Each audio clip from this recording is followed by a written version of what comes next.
Okay guys, so in today's episode of Bioactive Basics, we're going to be taking an in-depth look at what bioactivity really means and the place of bioactive enclosures in the reptile hobby. Now, I've talked a lot about bioactive enclosures in the past, so how you do stuff with them, like substrates and drainage and planting and all that sort of stuff, but obviously on my channel, bioactive enclosures, as you can see, are a really big part of the things that I do. And I really wanted to take an in-depth look as to why that is, and to sort of try and explain why I think that bioactivity is such an important move in terms of keeping reptiles and other animals in captive environments. Now, before we do delve right into things, I do just want to say that lots of the ideas I'm going to be talking about are in this book. This is the Arcadia Guide to Bioactivity and the Theory of Wild Recreation. It's definitely one of the best books I've read in terms of reptile care. It retails at about £18, which is a little bit much for the size of the book, but like the stuff in it, it's really top quality information. So if you want to find out more about sort of the reasonings behind bioactivity, as opposed to just, how you set up a bioactive enclosure, then this is definitely the way forwards, and there'll be a link to it down there. So, as I've said, the main point of this video is to address what bioactivity really is, and to start answering the question, what is a bioactive enclosure and what's the point in it, we have to start by looking at the wild versions of the animals that we keep. So for the billions of years that life has existed on planet Earth, every single organism has been evolving in order to pass on its genetic information to the next generation, whether that be amphibians, reptiles, fish, arachnids, insects, amoeba, even us humans. Thus, over the millennia, every single species that you can name has evolved in order to take advantage of the parameters to which it's exposed, whether these parameters be to do with food type, food availability, competition with other species, or even just raw energy being emitted by the sun. Now, such is this the case that each organism which has evolved over geological time, which means that change is so unimaginably slow, that without the exact parameters to which they've adapted, they are not going to thrive, and in many cases they won't survive.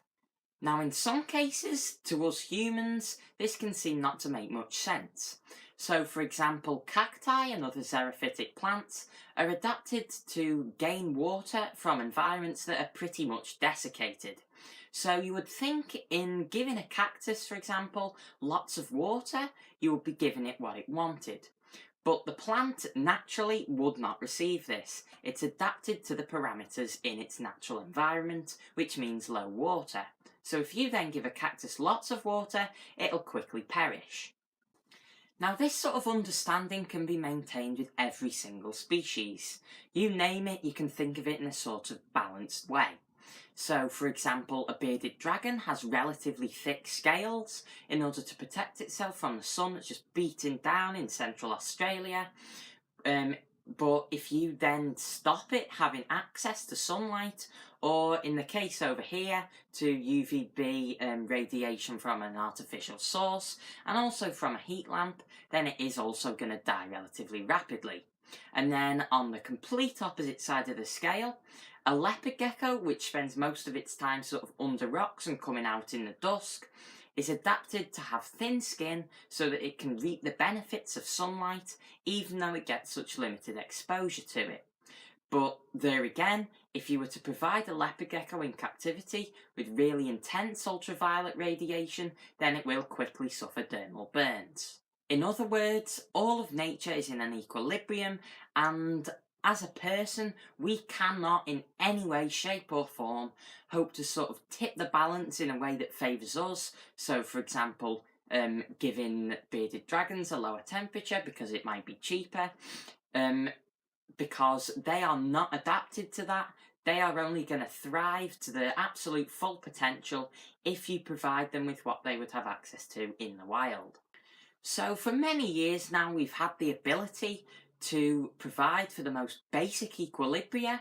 So for example, we can keep it warm enough to keep our lizards and snakes and whatever alive, and we can provide them with enough food to eat.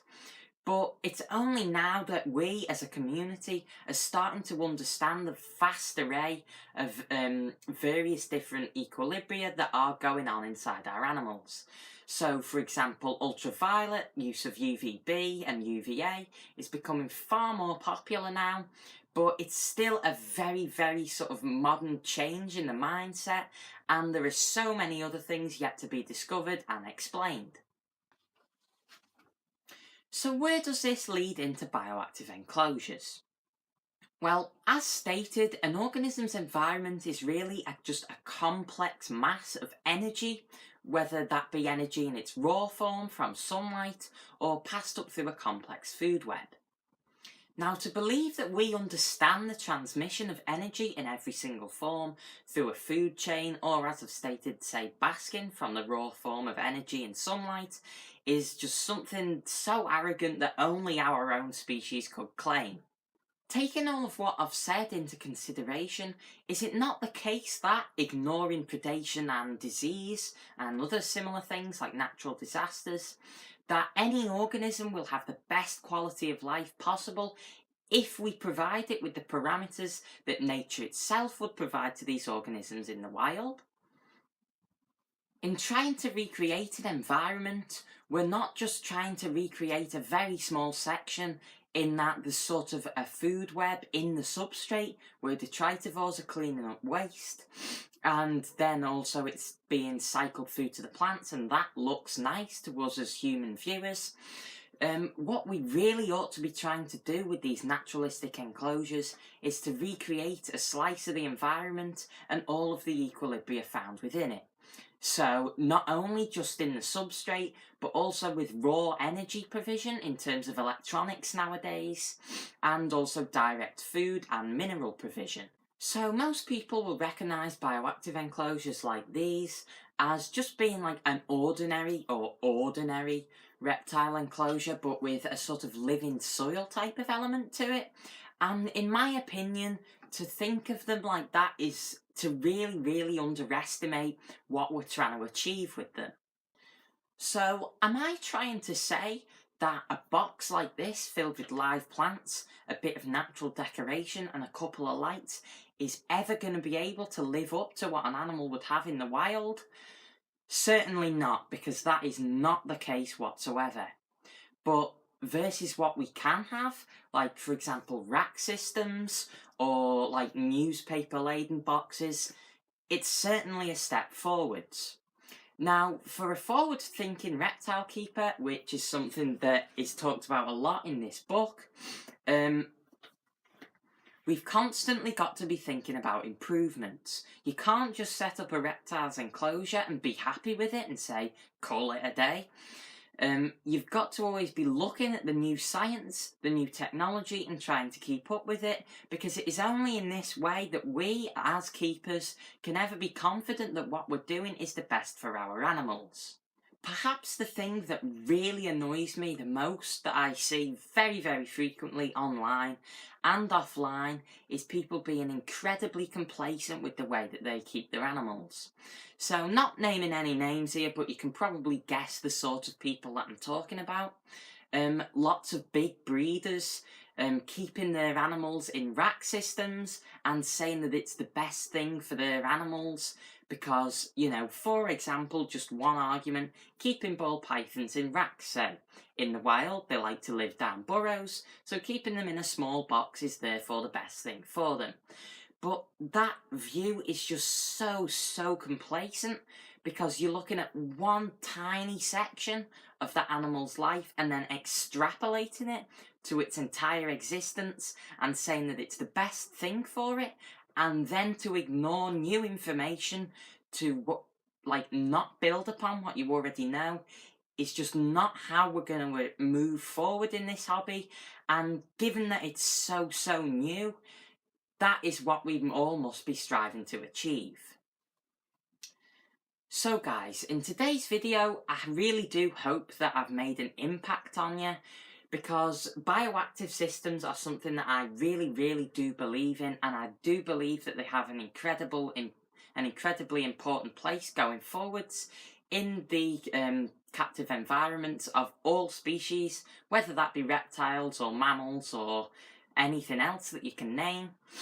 But the purpose of this video was sort of to introduce bioactivity as a concept that's not just to do with sticking a few springtails and woodlice into a box. So I could go on at length about more stuff to do with this and my understanding of it, but honestly, the book Bioactivity and the Theory of Wild Recreation by Arcadia does it far better than I can, because it's a book. I can't put that many words into a video.